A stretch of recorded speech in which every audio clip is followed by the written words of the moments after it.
بسم اللہ الرحمن الرحیم. میں بہت زیادہ شکر گزار ہوں میاں صاحب آپ کا، ڈاکٹر صباحت کا، پرنسپل سینٹرل پاک میڈیکل کالج کا، اتنی خوبصورت تقریب آرگنائز کرنے پر. اور خطاب میں نے کیا کرنا ہے، جو کرنا تھا وہ گوندے صاحب کر گئے. اتنی خوبصورت باتیں کر گئے کہ میری آنکھوں میں آنسو تھے.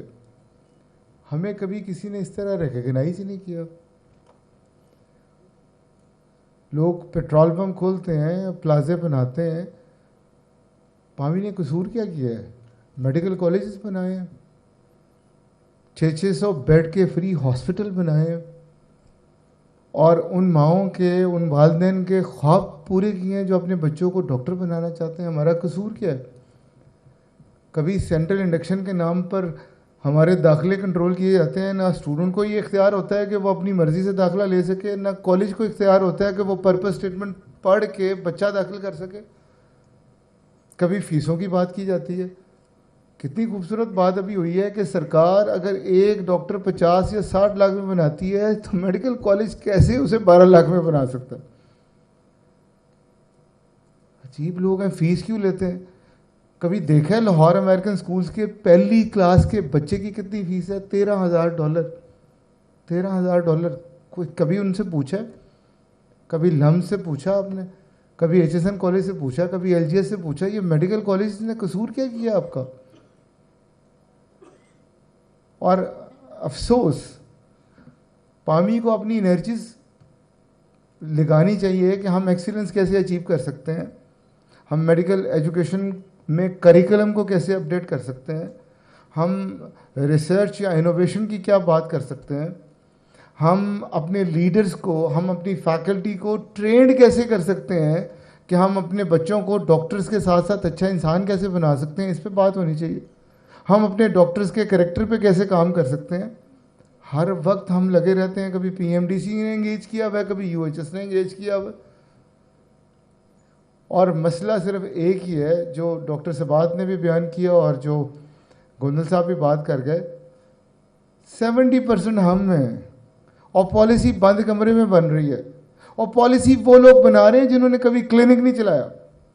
جس نے کلینک نہیں چلایا وہ ہاسپٹل کی بات کر رہا ہے. اسے پتہ ہی نہیں ہے کہ مہینے کا 1 کروڑ کا بل کیسے دینا ہے بجلی کا، فیکلٹی کی 4-5 کروڑ کی تنخواہیں کہاں سے دینی ہیں، اور بینک کے قرضے کیسے ادا کرنے ہیں جو اربوں روپے کی بلڈنگ بنائی ہے.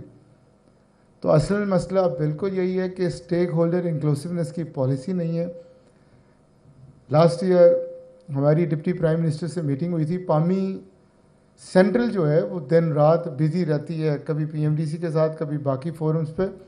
ڈپٹی پرائم منسٹر کی میٹنگ ہوئی تھی جس میں جب امپورٹنٹ ڈیسیژن میکرز کو پتہ چلا کہ تقریباً 13 سے 15 ممبر ہیں پی ایم ڈی سی کے، آرکیٹیکٹ بھی ممبر ہے، فلنتھراپسٹ بھی ممبر ہے، چارٹرڈ اکاؤنٹنٹ بھی ممبر ہے، سارے سیکٹری بھی ممبر ہیں، پبلک سیکٹر یونیورسٹیز کے بھی ممبر ہیں. نئی ممبر تو پرائیویٹ سیکٹر کا کوئی ممبر نہیں. تو جب ان لوگوں کو پتہ چلا حیران تھے کہ کوئی ممبر نہیں. میں کہ جی کوئی ممبر نہیں ہے. اسی لیے تو یہ اس طرح کی پالیسیز بناتے ہیں جو کل کو امپلیمنٹ نہیں ہوتی. آپ کا بھی مذاق اڑتا ہے، ہمارے لیے بھی پریشانیاں آتی ہیں. تو ڈپٹی پرائم منسٹر کی کمیٹی میں یہ طے پا گیا تھا، 4 منسٹر تھے وہاں پہ، منٹ ریکارڈڈ ہوں گے، کہ 2 کم از کم member P M D C council میں ہماری ہونی چاہیے. کیونکہ ہمارے کہنے سے ڈیسیژن میکنگ تو چینج نہیں ہوگی، لیکن کم از کم ہم فیکٹس تو بتائیں گے کہ کون سا رول آپ اپلائی کر سکتے ہیں، کون سی پالیسی چلے گی، کون سی نہیں چلے گی. 2 ممبرز کم از کم اکیڈمک کاؤنسل میں ہونی چاہیے، اور 2 ایگزیکٹو ممبر ہونے چاہیے، کیونکہ 7 ایگزیکٹو ممبر ہیں. یہ فیصلہ ہو گیا، 6 ماہ گزر چکے ہیں. دسمبر میں یہ فیصلہ ہوا تھا. رضوان چٹھا صاحب میرے ساتھ تھے. ابھی تک وہ فائل ادھر گھوم رہی ہے. تو آپ نے اپنا ایجنڈا سیٹ کر لیا ہے کہ جو اصل پرابلم ہے وہ سینٹرل انڈکشن کا پرابلم نہیں ہے، وہ فی کا بھی پرابلم نہیں ہے.